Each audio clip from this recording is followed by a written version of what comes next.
Hello guys! Ako nga pala si Bro Elim Divine Healer ng Apari Cagayan.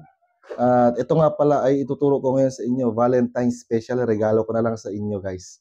Yung naranasan mo na ba yung may death threat ka sa buhay, or kung dadayo ka sa isang lugar or ibang lugar na may death threat ka or may masamang loob na tao sa'yo na gusto kang patayin.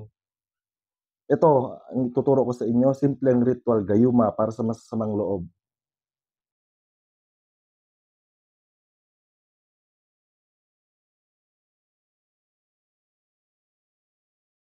So, bali, after nyo nasambit yan guys ng 3 times, yung 4 na pangalan dyan, ibubuga nyo dito sa dibdib nyo. Pa-cross.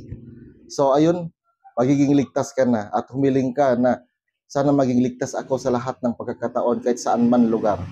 Yun lang. God bless. Dating gawi.